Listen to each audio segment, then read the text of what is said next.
Hey there, welcome back to Rodo Mathematics. Today's video is a little bit different.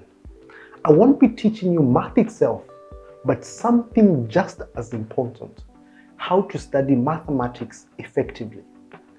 Math can be challenging, but with the right approach, anyone can improve. Whether you're in high school or university, these techniques will help you build confidence and master math like a pro. So let's dive straight into it. Here are 5 tips that you need to learn in order to become really good at mathematics. Number 1, you have to understand that math is about procedures. A lot of people think math is just about numbers, but it's actually a step-by-step process. Every topic in math follows a logical sequence of procedures. For example, solving an algebraic equation requires you to simplify, rearrange, and solve systematically. If you skip a step, the whole solution falls apart. That's why understanding the procedure is key. Instead of memorizing formulas, focus on why a method works. Ask yourself, what's the logic behind this step? Once you understand the process, solving problems becomes much easier. Number 2, repetition is the art of mastery. If you've ever heard the phrase, practice makes perfect, it applies 100% to math. The more you solve problems, the better you become, or the better you get. Repetition helps reinforce concepts and makes them second to nature. Think of math like learning a musical instrument. You don't master the piano by playing a song once. You practice it repeatedly until it becomes effortless. The same goes for math. Work on different problems, challenge yourself, and don't just do the easy ones. Tackle the tough ones too. A great tip is to revise old topics frequently. Sometimes we forget concepts if we don't use them regularly. So schedule practice sessions to go back and refresh your memory. Number 3, ask questions. Have you ever been stuck on a math problem but felt too shy to ask for help? Don't be. Asking questions is one of the best ways to learn.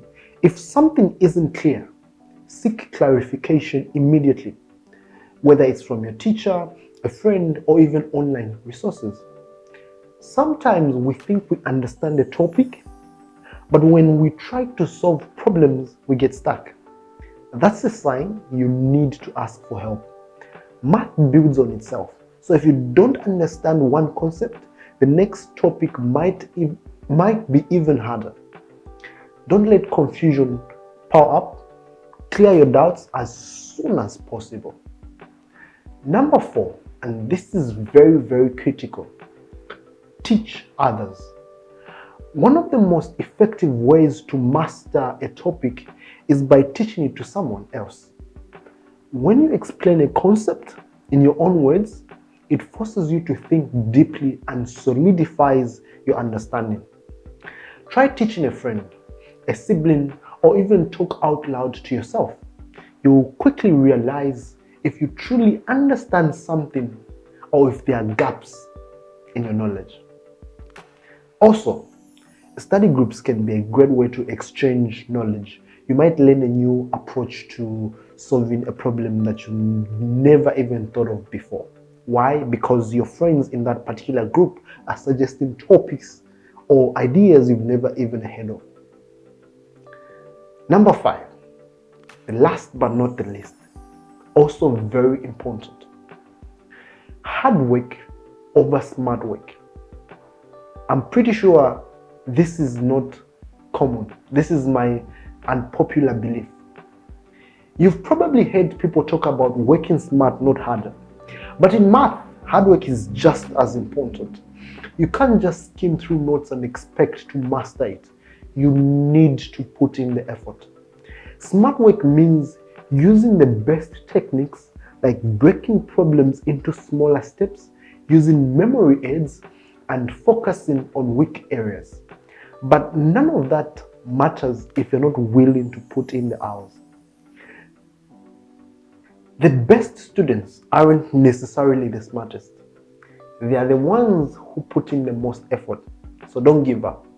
Keep practicing, stay consistent, and remember, every math genius was once a beginner. So there you have it, some of the best techniques to study mathematics effectively. If you found this video helpful, don't forget to like, subscribe, and hit the notification bell so you never miss a lesson. And tell me in the comments, which of these tips did you already use? And what are your biggest challenges in math? Let's discuss.